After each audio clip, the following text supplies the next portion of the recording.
Hey everyone, I was thinking about the COVID pandemic and how it may have changed commercial real estate forever. When the COVID pandemic hit the US in 2020, it had immediate dramatic effects.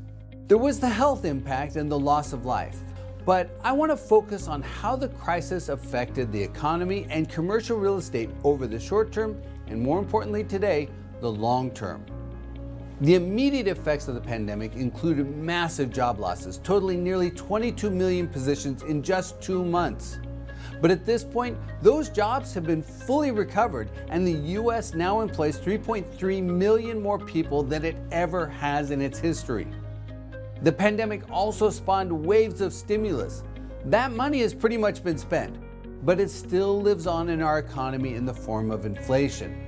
And during the health crisis, many households consolidated, with about 1.5 million young adults moving in with family members. Most of those consolidated COVID households have debundled, but there are still about 3 million more young adults living with family than the historical norm. While many of the effects of the pandemic have been resolved, others like inflation, Federal Reserve policy, and interest rates are still working through the system. Many of these will play out over the next year or two, but some residual effects could take years or even decades to play out. The labor shortage is one such issue. There are about 9.6 million unfilled jobs today, about 5 million more than normal. The shortage of workers partially reflects the decision by many baby boomers to retire at the outset of the pandemic, but it's also tied to the sharp reduction of immigration to the United States during the health crisis. From the year 2000 to 2017, net immigration to the US averaged about 950,000 people per year. In 2020, net immigration was at half that level, with 477,000 people coming to the US. And in 2021, it was just 376,000. The count revived to the 1 million range in 2022, but it will likely take several years to backfill the labor shortage. The commercial real estate implications of the labor shortage are vast. It will restrain business growth, increase labor costs, slow construction, and reinforce business practices like working from home. Supply chains are another longer-term residual challenge. They've been partially repaired, but supply chains will continue to evolve over the next decade as companies choose to move manufacturing and production closer to the US. That will have profound effects on industrial properties, but it will also influence housing demand, job creation, and space demand for office and retail.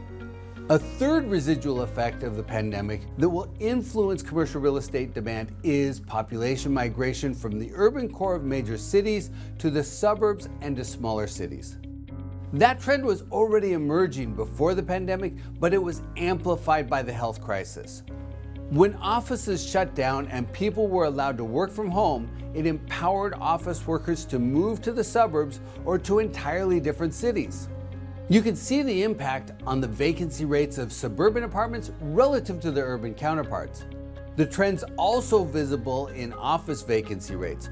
Although both urban and suburban office vacancies have been on the rise, the suburbs have held up much better. Retail vacancies also reiterate the trend. Both urban and suburban retail vacancies rose at the onset of the pandemic, but over the last 2 years, suburban vacancies have fully recovered. And while some workers moved from the urban core to the surrounding suburbs, others relocated to entirely different cities, usually areas with a lower cost of living and lower housing density. The final residual effect of the pandemic I want to highlight could also influence long-term commercial real estate space demand: marriages.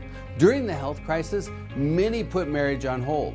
In 2019, just over 2 million couples tied the knot. That fell to less than 1.7 million marriages in 2020. Then in 2021, the number of nuptials recovered back to about 2 million. And while hard numbers aren't available yet, estimates place the number of marriages in 2022 in the 2.4 to 2.7 million range. This wave of weddings contributed to a surge in household formation that drove apartment vacancy rates down, and it also likely contributed to the rapid escalation in single-family home sales in 2021 and 2022. On a broader scale, married couples tend to prefer suburban and smaller city lifestyles, especially if they have children.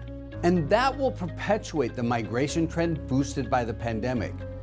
So even though we've effectively left the COVID pandemic behind, the residual effects are still with us. People's behavior, values, and lifestyles have changed, and that will continue to influence which commercial real estate property types and locations will have sustained tailwinds. That will influence commercial real estate performance over the long term, in turn influencing investor decisions, especially the investors who keep their eyes on the horizon.